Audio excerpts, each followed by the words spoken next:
After Joseph's time, the descendants of Israel flourished in Egypt, growing so numerous that they filled the land. But a new pharaoh rose to power, one who didn't know Joseph or the history of his people. Seeing the Israelites' strength, fear crept into his heart. He worried they might side with Egypt's enemies in a time of war. So he enslaved them, forcing them into brutal labor, building cities and toiling in the fields under the whips of cruel taskmasters. Yet, the harder he oppressed them, the more they multiplied, just as God had promised Abraham centuries before. Furious, Pharaoh gave a terrifying order. Every newborn Hebrew boy was to be thrown into the Nile River. But one mother, a Levite woman named Jochebed, defied him. She hid her baby boy for 3 months.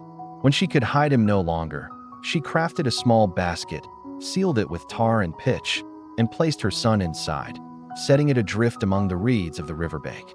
By a turn of fate, Pharaoh's own daughter came to bathe and discovered the basket.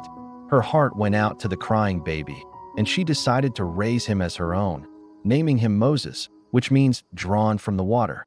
Moses grew up in the splendor of the Egyptian palace, educated in all the wisdom of the most powerful empire on earth. But he never forgot his true heritage. One day, he saw an Egyptian mercilessly beating one of his Hebrew brethren. In a moment of rage, Moses struck the Egyptian and killed him, burying his body in the sand. When his actions were discovered, Moses fled for his life to the land of Midian. There, he became a shepherd, married a woman named Zipporah, and lived in exile for 40 long years. His royal past seemed a distant memory. Then, everything changed. While tending his flock on Mount Horeb, Moses saw a strange sight.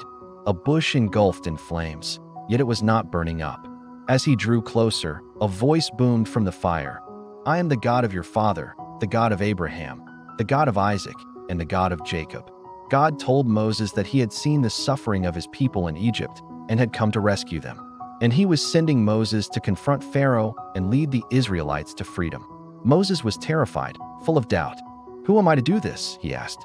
He even complained that he was slow of speech.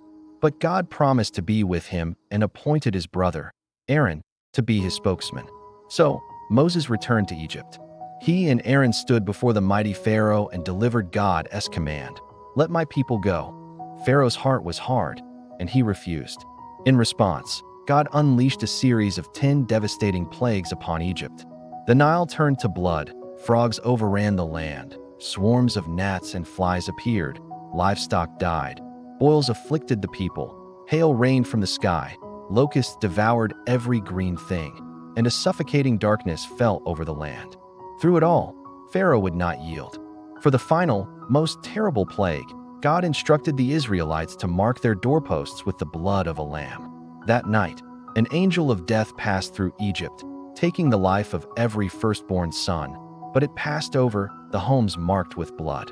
This event became known as the Passover, a lasting memorial of God's salvation. Heartbroken and defeated, Pharaoh finally told the Israelites to leave. They departed quickly, taking with them their families, their flocks, and the wealth of Egypt. But Pharaoh's change of heart was short-lived. He gathered his army and his chariots and pursued the Israelites, trapping them against the shores of the Red Sea. With the Egyptian army closing in behind them and the sea before them, it seemed like the end.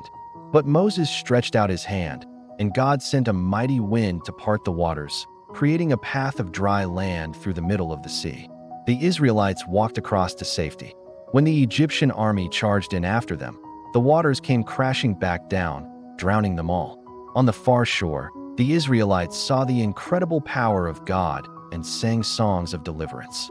For the next 40 years, God led them through the harsh wilderness, guiding them with a pillar of cloud by day and a pillar of fire by night. He fed them with manna from heaven and gave them water from a rock. He taught them his laws and shaped them into a nation. Though they often grumbled and rebelled, God's faithfulness never failed. This epic journey shows how God's redemption and guidance can carry a people through generations of hardship to fulfill his promises. Thanks for watching. If you found this story powerful, please like, share, and subscribe for more content. See you next time.